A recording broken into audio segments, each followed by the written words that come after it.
Alright guys, HyDra again today. Hope you're doing well and enjoying your day so far. There is not just one top team in crisis mode in these Major 2 qualifiers. Yes, the Gentlemates are on a 4-match losing spree. They may not even get on the plane to go to Major 2 in Birmingham, but another team could be in a very similar position. FaZe Vegas are currently sitting at 3 and 5, arguably the 11th seed in the league right now. And yes, they still have Cloud9 to play, but if things don't change quickly, especially with how unforgiving the bracket is at CDL Major 2, if you're in the play-in situation, do they need a change and fast? Alluka has been spotted not just with a Championship Sunday red jersey, but also with the SMG in hand. Very much enjoyed your thoughts in the comments. Hit the like button if you enjoy. Subscribe if you are new as always. Wanted to start here. So, there are more maps coming back into the game. We have plenty in Black Ops 7 already that the pros aren't using. We're still playing the same bloody map set from the start of the year. There should have been changes for the Major 2 qualifiers. There's no doubt about it. They even had some of the former pros try out Saki, and I think most agree that, like, yeah, that should probably be a map. The pros who played it seem to agree as well. But as we know, the teams make decisions based on what benefits them. Falcons, they may have loved Saki in, they may think it's a good map. I don't know what they think. But they certainly didn't want black cards gone because they love black cards even more. So they were presumably not going to be in favour of such a change. It's why the league needs to make the decisions themselves. The reality is there are plenty of maps in this game. Lots of Black Ops 2 remasters. Will they at some point start to remaster, some Black Ops 4 maps? Because arguably with the way that BO4 played, the movement and all that, the BO4 maps could be better suited. Not to say the Black Ops 2 maps couldn't work, for sure. I do think some of the maps with wall bouncing and all of that, like, we were talking about on the show yesterday, Trey said that standoff with the wall bouncing doesn't really work in the same way because there's so many line of sights and angles and gunfights that you used to have, which were just, head glitch versus head glitch. They don't really work anymore because of all the wall bouncing and stuff, so I do get that argument. But equally, there are a ton of maps in the game, Fringe is back in, there are more to come as well, and we're still playing Colossus, right? So I think it's probably time for something to change. Now, Plaza is reportedly coming back. If you guys played Black Ops 2, you will remember Plaza, especially because of this room. I'm going to try it out. I know that lots of you guys know what I'm talking about there. The CleanX track that played in this club. Now, this was also P1. What a mess, right? And I think that this would certainly be one of the hard points of all time if this did come back in. I don't think that it will. But it is nonetheless a pretty interesting map. It was actually very briefly played in Black Ops 2 competitively. This really was a pubs map, and in BO2 we were pretty blessed with the map pool, so this didn't need to be played. Very early doors Black Ops 2, there was a bit of hardpoint being played on this map in addition to hijacked, but both of those were gone from the map pool. We are also talking at this point near enough 13, 14 years ago. So Plaza is back in. And, well, apparently it's coming back to Black Ops 7 anyway. It is at least symmetrical. I know that Scrap has been talking about, well, loads of the maps in Black Ops 7, they're kind of 2 lanes. They don't really have a proper 3rd lane. At least Plaza does have a pretty clear-cut 3-lane setup, and as I say, it's pretty symmetrical.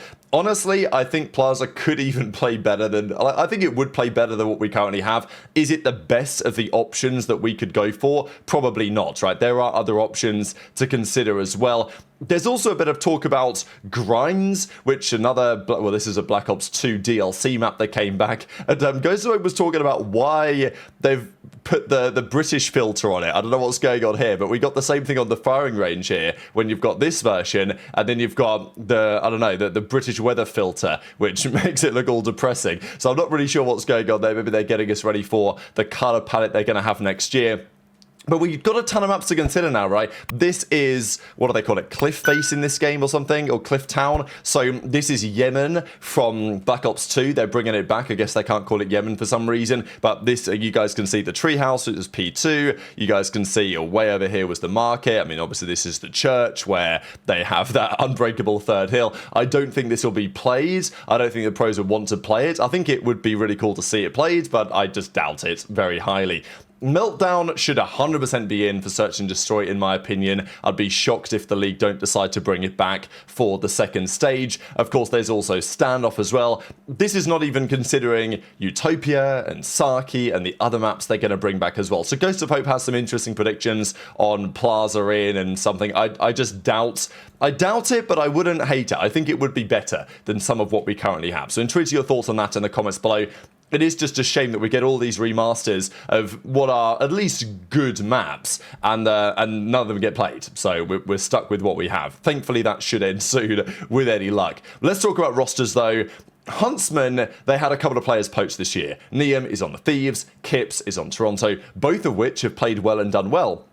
Now, I think for some time, many of us, including myself, probably expected Renegade could be next up. Now, things, of course, on the Huntsman have changed. They've changed their roles around. Johnny's come in and has looked really good. Nementions is there as well, of course, alongside Rispy and Renegade, but it's not been so good for them as of late, right? They got slammed in the Elite, and with Nium and Kips going, it's raised questions, because Renegade, as CDC on here says, Josh, like, they were frying, he was frying stage 1, and in Dallas, like, he was on a real upward trajectory, but individually that's not quite been the case anymore. So exactly what happens there next for Huntsman, it's big questions for Major Maniac, the coach, big questions for Zinni to try and figure it out, because Huntsman were the talk of the town in some respects in challenges for some time, and now all of a sudden that's changed to a certain degree. Let's talk, though, Gentlemates and FaZe. We discussed Paris in some detail yesterday, where they currently sit, why it's so precarious. Yes, they are 7th, technically, in the standings, but it's also just worth spending a minute or so talking about why you don't want to be 7 through 10. So as we've said, and as this graphic implies, 11 and 12 don't even go to the major. Because we're playing these 11 qualifiers, they wanted to make it more important. And you know what? Fair enough. It has created some storylines. 11 and 12... they don't even go. 7 through 10 go, but are into a play-in. And this play-in, I did wonder if this was like a double elimination, like a GSL-style group play-in, where these 4 teams will play off against one another and, you know, they basically double elimination bracket. Then the top 2 go through to the bracket, but no, it is a straight up single elimination. So it's effectively like starting in the losers bracket, right? And that's how it works for these teams. So 7 will play 10, which currently would be Gentlemates versus FaZe. Again, here on the CDL standings, they have FaZe in 10th, Boston 11th, but I think Boston should actually be the 10th seed, because Boston won the head-to-head against FaZe. So, I don't know. As I say, it's not really probably going to matter, because all these results are going to change over time. But the point is that, according to this anyway, as it stands, there would be a play-in between Gentlemates and FaZe. Both of those teams would be flying to Birmingham, congratulations, and then one of them would lose and be out immediately the first thing on the Friday. Like, there's nothing worse than that, because at least with the whole starting in losers bracket thing, you don't play until Friday, but at least that's the second match of the tournament, or second day of the tournament. Whereas in this case, you're literally turning up, first game of the tournament to the play-in, you lose and you're immediately on the flight back. So yeah, that would, and it's going to affect some of these teams, right? You don't want to be, you really want to be 6th seed or better. Like, you really want to be 6th seed. And frankly, all of these teams are still capable of it, apart from presumably Cloud9 aren't going to do much. Who knows? But because it's such a mess, 4 and 3, 4 and 3, etc. It's only OpTic, of course, that have separated themselves from the pack. So it's all still to play for. But on Gentlemate's current path, you know, at bare minimum, they're probably going to be in the play-ins, and that means that they're 1 series away from losing at all times before they even get to qualify for the double elimination bracket, where then it does become an 8-team double elimination bracket, as we typically know. So we talked about Paris yesterday, but FaZe arguably could be considered in an even worse spot, especially given, well, what Simp was trying to do with this roster. They came 3rd of the major, should have been better for sure, based on what Neptune did on that Colossus Game 5. And maybe on LAN it's going to be a different story. But they got 3-0'd by OpTic, and I'm not saying that was like a wake-up call, because I don't know if it's like, oh, well, FaZe should be way better than this. I don't necessarily think that they necessarily should, given where the other teams are. But I think it was quite clear to FaZe after that 3-0 by OpTic that, yeah, we are not where we need to be if we're trying to win championships, certainly against this OpTic team, at least not based on what we have seen online.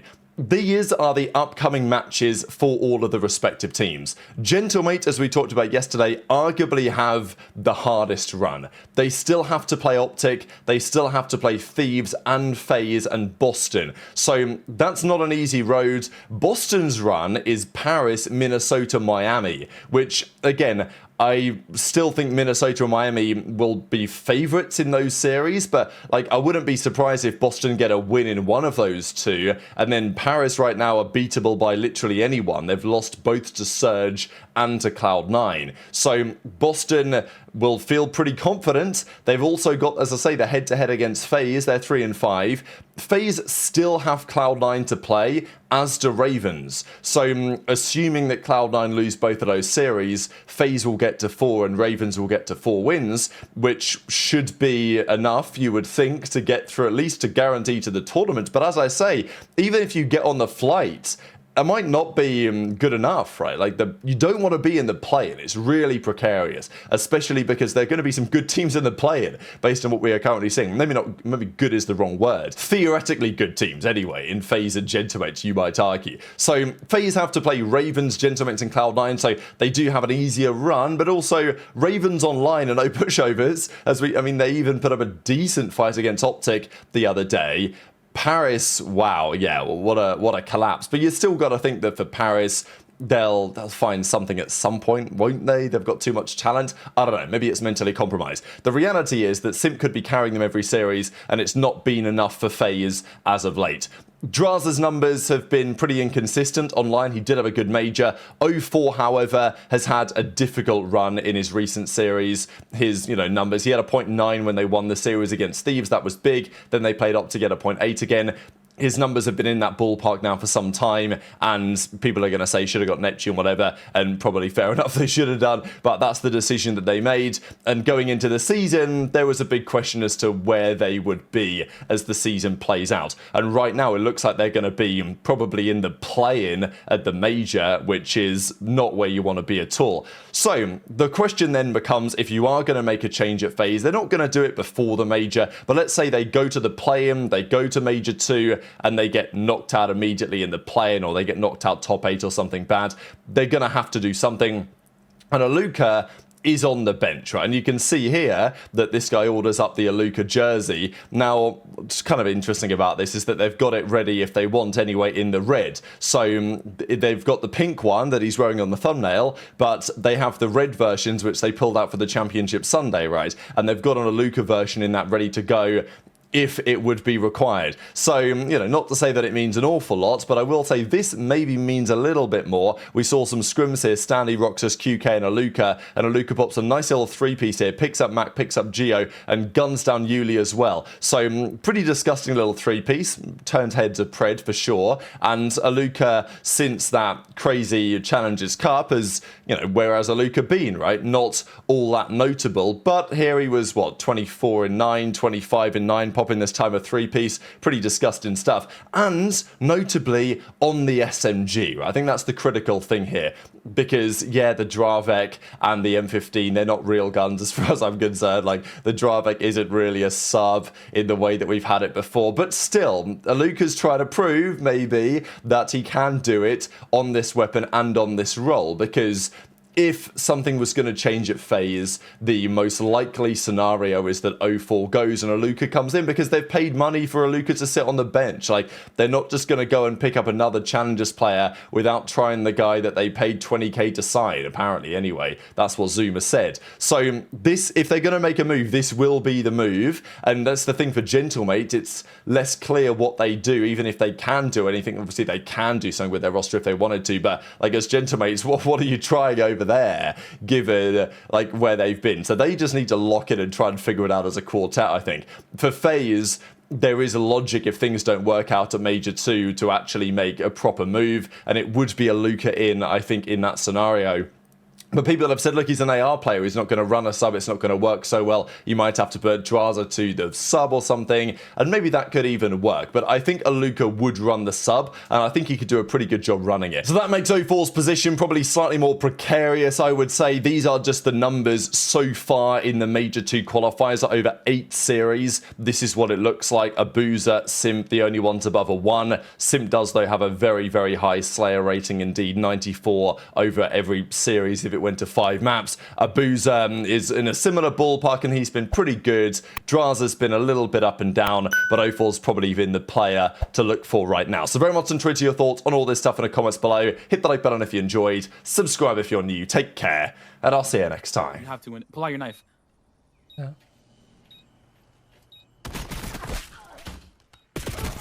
Oh my! He's sniping. He's bullet. Oh my god! Oh shit. Oh! Oh! Oh! Oh my fucking god! Oh my fucking